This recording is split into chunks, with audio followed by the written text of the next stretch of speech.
అక్కడ ముంపు మండలాల బాధితులను కలుసుకున్నాను. పునరావాస మన పోలవరం నిర్వాసితులను కలిశాను.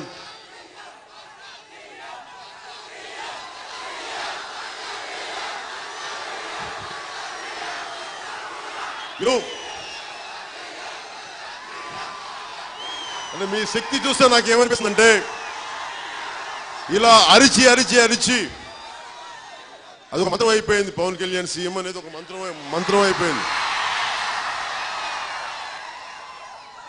కానీ మంత్రాలు చెప్పిస్తే పనులు జరుగుతాయా? పని చేస్తే కానీ పనులు జరగవు. మంత్రం ఉంటాలే, ఆలోచన మననం మంచిదే. మననం తర్వాత చేతల్లోకి వస్తే కానీ ముందుకెళ్ళాలి. అలాగే చేతుల్లోకి రావాలి అంటే మీరు చెప్పిన మంత్రాన్ని మీ ఓటు రిజిస్టర్ చేయించుకోండి.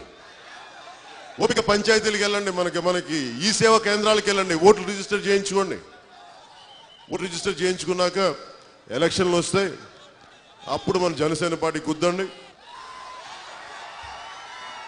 జనసేన అభ్యర్థులకి మీరు అండగా ఉండండి. అప్పుడు మనం అనుకున్నది మీరిచ్చే ఈ మంత్రం ఉంది కదా సీఎం అని, మీ గుండెల్లో ఇచ్చిన స్థానం కంటే కూడా నాకు ముఖ్యమంత్రి పెద్ద స్థానం కాదు, మీ గుండెల్లో చాలా పెద్ద స్థానం. చాలా మంది ముఖ్యమంత్రులు అవ్వగలరేమో, మీ గుండెల్లో స్థానం నా ఒక్కడికే ఉండదు, తెలుసు నాకు ఆ సంగతి.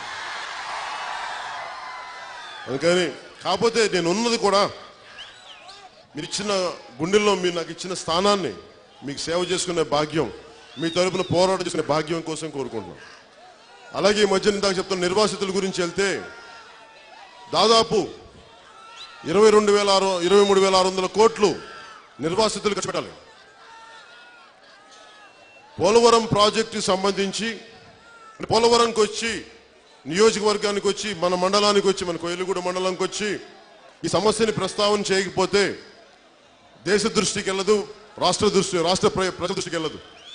అందుకని పోలవరంకి సంబంధించి ముఖ్యమంత్రి గారిని కూడా నేను కోరుకుంటుంది, దాదాపు 3 లక్షల ఎకరాల ముంపుకు గురైన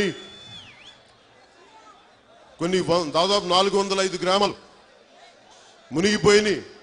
నిర్వాసితులు వచ్చేసారు 405 గ్రామాల నుంచి. 1,00,000 కుటుంబాలు, 3 లక్షల ప్రజలు, వీళ్ళందరూ బయటకు వచ్చారు. అంటే దేశ ప్రయోజనాల కోసం, రాష్ట్ర ప్రయోజనాల కోసం 7 లక్షల సాగునీరు